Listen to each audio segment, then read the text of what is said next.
Tuesday evening in Oakville, Mike Thompson, a builder with 20 years under his belt, is reviewing his latest Tarion bill. $1,790 for one home, up from $1,300 just 2 years ago. He's looking at 30 homes this year. That's an extra $14,700 in warranty fees alone. And that's before any claims hit. Welcome to the Real Estate Diaries. I'm Marcus Chen. And I'm Sarah Mitchell. This is a weekly podcast exploring the real lives behind real estate, where ambition meets operations and success often comes with unseen pressure. Today we're diving into the Tarion squeeze and what it means for Ontario builders heading into 2026.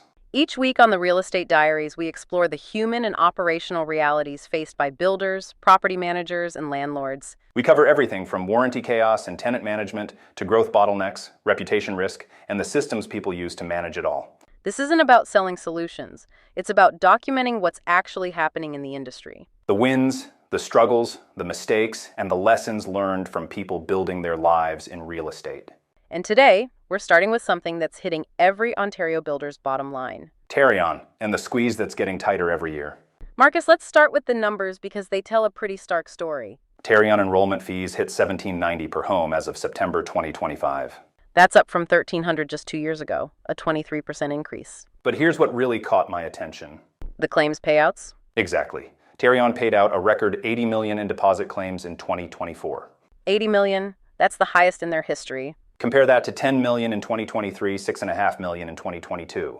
So we're looking at an 800% increase in 3 years. And most of that came from builder receiverships and illegal building practices. Which affects everyone, right? Because compliant builders end up subsidizing the system. Exactly. The Auditor General's report in October was pretty damning. What did they find? Over 1,500 complaints backlogged, average closing time of 419 days. More than a year to resolve complaints. And the regulatory authority was approving builders who didn't even meet their own credit thresholds. So good builders are paying for a system that's not catching the bad ones? That's the frustration I'm hearing from builders across Ontario. And it gets worse when you look at the volume of claims. How so? This is just deposit protection claims. The warranty claims are separate. Right, and historically, 45% of warranty claims are first-year issues. Material and workmanship problems that builders have to address immediately. So between deposit protection costs and warranty management, builders are spending more and more time on post-construction administration. Let's put this in the broader context of what builders are facing in 2026.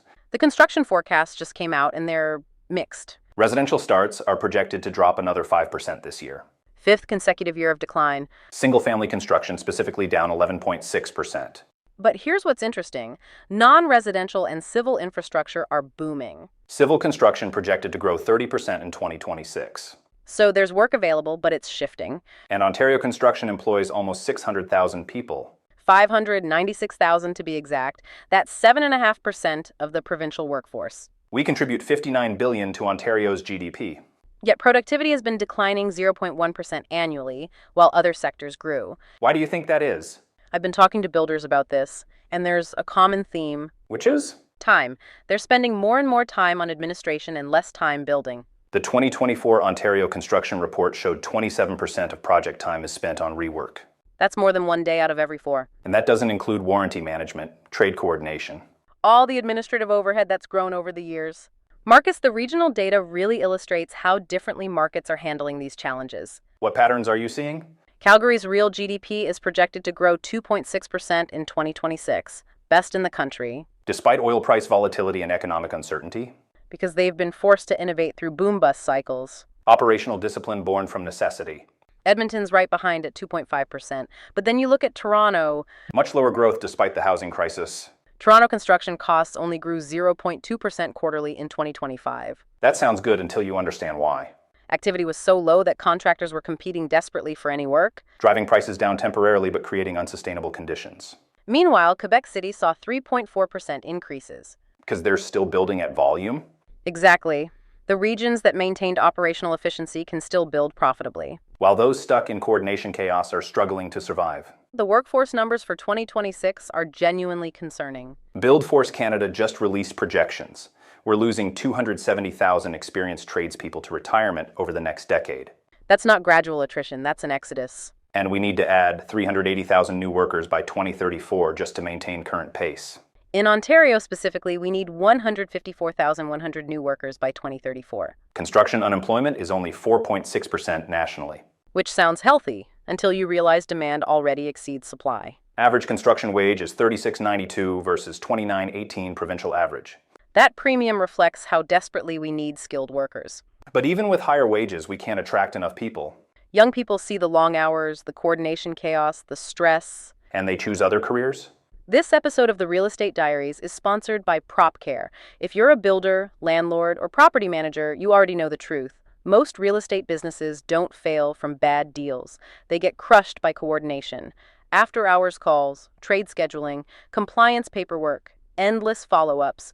PropCare is a Canadian-built, voice-first operations platform that answers every call 24/7 under your brand, coordinates trades, tracks costs, and documents everything automatically, so you can run your portfolio without living inside it.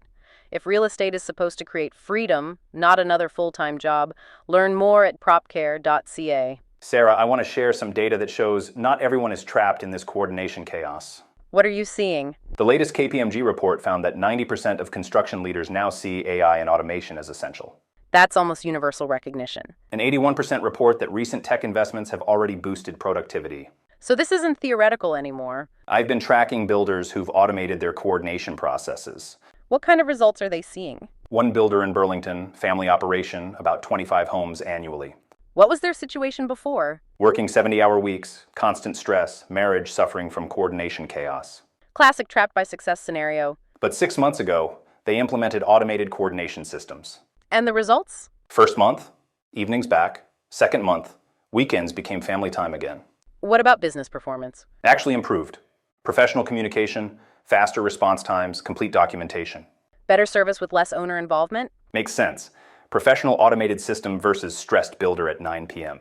Property management companies using similar systems report 15 plus hours weekly saved per manager. That's almost 2 full workdays.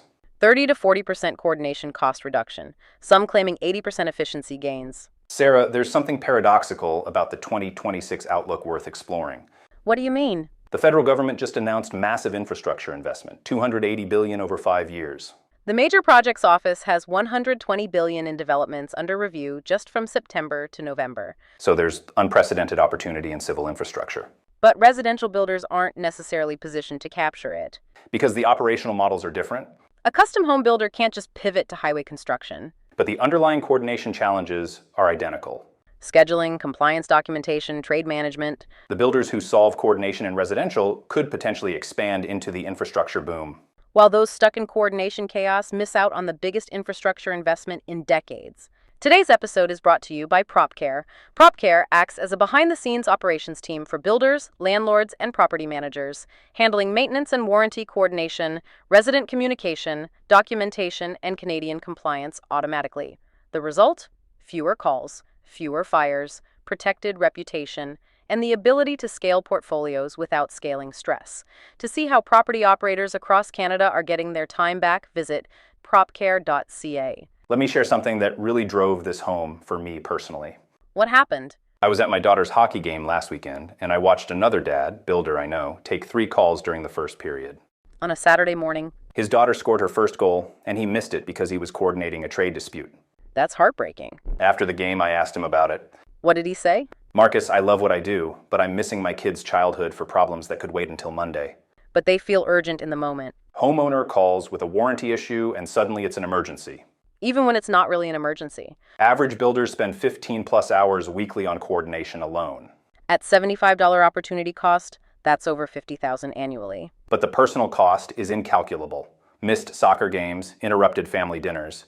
Success without systems becomes a life sentence. And Ontario needs these builders to solve the housing crisis. We can't build 1.5 million homes with burned-out builders. The KPMG report with the Canadian Construction Association found 90% of construction leaders now see AI and automation as essential. That's almost universal recognition.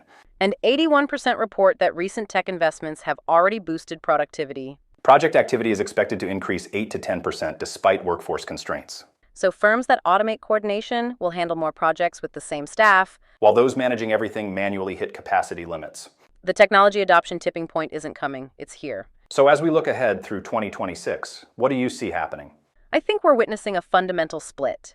builders who embrace operational automation versus those who stick with manual coordination. And with civil infrastructure growing 30% this year, the builders with efficient operations could potentially diversify. While those trapped in residential coordination chaos miss the infrastructure boom. What are your key takeaways from everything we've discussed today? First, the Tarion squeeze is just one symptom of a broader operational crisis. Second, 2026 represents a critical inflection point. Third, the human cost of current models is unsustainable. And finally, operational efficiency determines who captures opportunities.